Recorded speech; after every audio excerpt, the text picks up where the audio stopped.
Hello, guys. Welcome to another episode. We are here in El Cuarto Studio in Santo Domingo with our good friends, and here with Brandon. And diving off why we started this organization, we want to talk about college. I think it's now we're 27. We're old guys who I graduated 5 years ago. That's a lot of time. Mm-hmm. But now we are obviously in our careers as athletes, as entrepreneurs, and I think it's a good topic to touch about just college, man. Like, why did you go to college? Why did I go to college? I think that's a great question. I think in the place where I'm from, everybody goes to college. I think that's a standard thing. Everybody, most people go to college. Honestly, and I just wanted to go to college to play soccer. At first, that was originally that my draw was, go to college, play college soccer, and that was my thing. Is where can I go?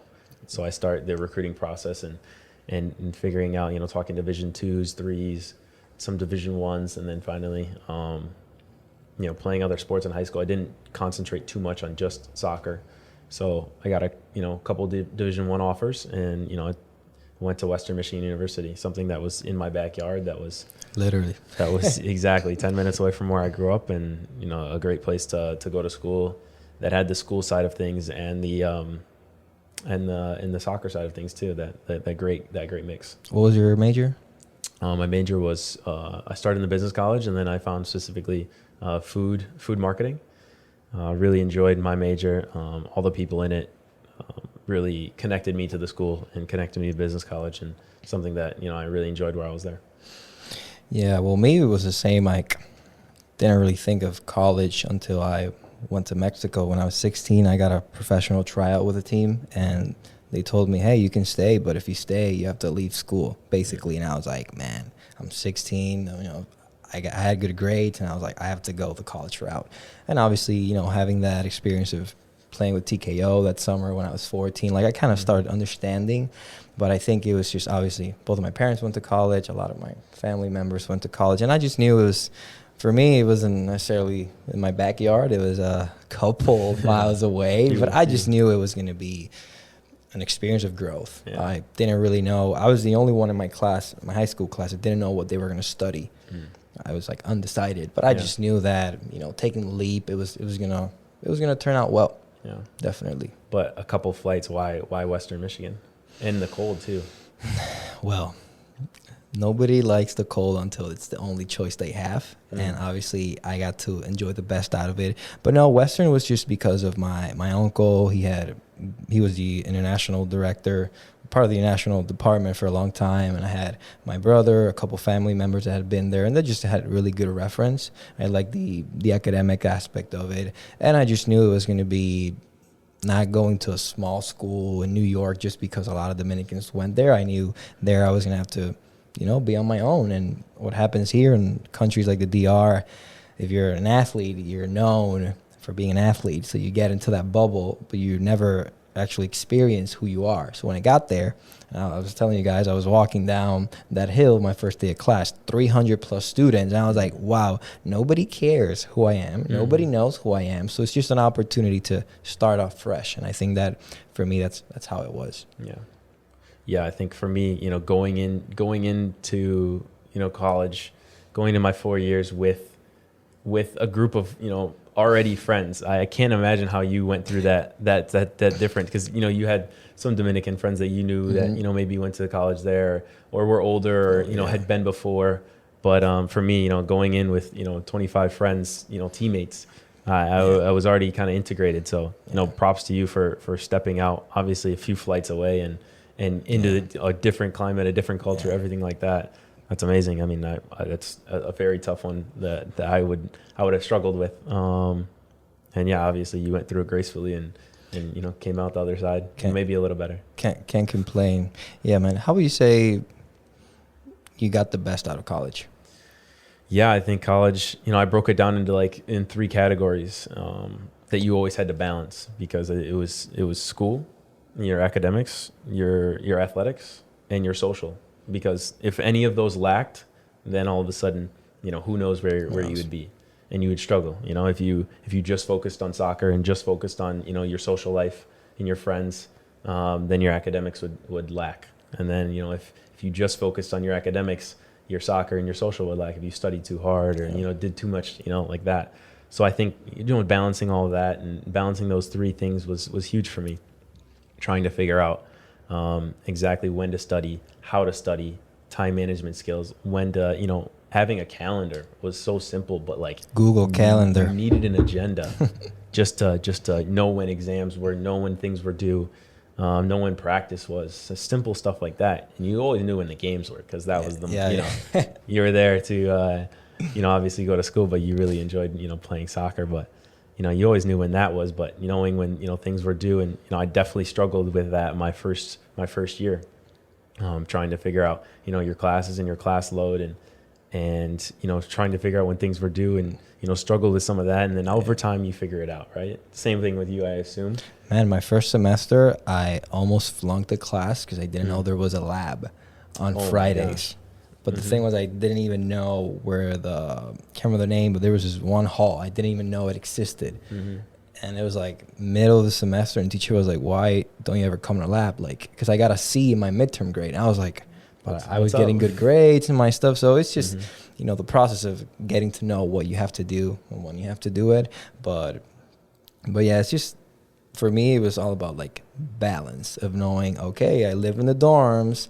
Not everyone has maybe the academic goals I do, but also like making sure you met the right people and like also like what you did after class in terms of not nightlife, but just who you hung out with. Well, like us, when we joined the IBSA, Intercultural Business Student Association, we just wanted to put something on our resume. Because I had been part of one student organization, but it wasn't really meaningful.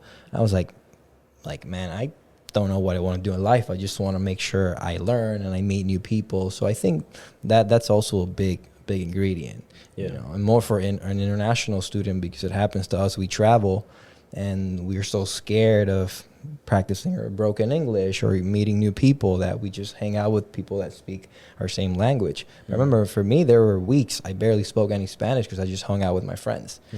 But my friends were people from Livonia, Detroit, but they became my friends just because I put myself in that position. And tell us, because I know you obviously you're a pro soccer player, but your professional development during college was pretty impressive. So if you can tell us a little bit about that, the internships you had, just how you build your professional resume, also your sporting resume at the same time. Yeah, honestly, I think one thing that was massive for me, that I just applied myself to things, and I would just go and try things and see if it worked. I think my first or second year I started, in the business college. I knew I wanted to be in business, but I didn't know exactly what I wanted to be in. So, like most of us. Yeah, exactly. So I did some they're actually called externships, and they were just like 1 day job shadows of different companies. I did a few of those and really liked a few different ones. And then slowly, understood more and more what I wanted to do. But I think applying myself was huge for me. Just trying to see, go out there and see what sticks, see what, I'm enjoying. Okay, this was cool. Oh, this wasn't good. And you have to learn by doing, but not by, just thinking and looking and watching. You have to apply yourself. So that was huge for me. And then I was able to have 2 internships actually with the Kellogg's company, and one in Battle Creek, right in Western Michigan, and then one in Minneapolis as well. And I spent 2 summers working for them and really enjoyed my time there. Played soccer, but also worked 40-hour weeks and understood and experienced the life after college for most people.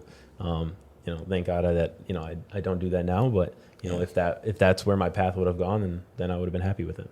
So you would say you were, in case pro soccer didn't work out, you already had a plan. Not a backup plan, it was a plan. It was a plan. You were pursuing it, and I think that's, we work a lot with young athletes, and I think that's very important because going from high school to college, they think it's all sports, but then they let down the academics and the social aspect. So I think just, hearing it from you is very important, because everyone has a dream of making it pro. Yeah. But they don't know that making it pro is a very, very small percentile. Exactly. It's like the universe, the stars have to align for you to make it. Indeed. Yeah. And I think absolutely, at the end of the day, I finished my 4 years and I got my degree, and that was the most important thing for me. And my parents always pushed that to me as well, is whatever happens, you have to get your degree. You know, I spent too much time, you know, studying, doing exams, stuff like that, not to walk away with a diploma. So, you know, wherever soccer, you know, leads me, you know, hopefully I play until I'm, you know, 40, who knows? But hopefully at some point in time, I might need my degree, and the fact that I have it is reassuring.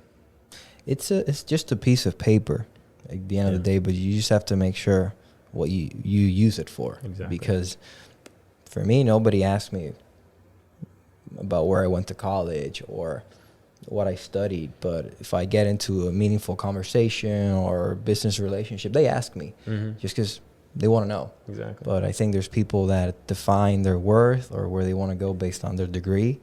And I think, you know, for athletes, entrepreneurs, you got to know it's just something that you have to be proud of because, hey, 4 years of college, you worked hard for it. It's not easy, but then again, it's what you do with that. Yeah. You know, if you introduce yourself with, like if you would tell people, oh, I'm a pro player, people be like, okay. But if you say you're Brandon, then you open up the world to whatever you want to be because you're part of Aspiras, you're a pro player, you know, you're a son, you're a friend. So I just think that that's really what college taught me was like you're a person. First of all, and whoever, like for example, me, I came back here with a U.S. college degree. Nobody cared. Nobody cared. And I wish somebody told me, like, you know, just because you have a U.S. degree doesn't mean they're going to treat you better. Because at the end, if you're a good person, if you really know what you want to do or how you want to use it, I think that's really what marks the difference. Yeah. Some of the best years of my life, though. How about you? Indeed. Your dad asked me if I would do it again, and I would definitely do it again. Maybe. No. I love Michigan. I can't say something else, you know. Exactly. The weather, obviously, my first winter, it was a polar vortex. But, you know, then it got warm, and I was like, okay, this is nice. Because then I grew up from warm to really hot weather here. So it's just like, but not only the weather and obviously being really far, it's just getting yourself out of your comfort zone. Exactly. And I think living uncomfortably, 100%. Yeah.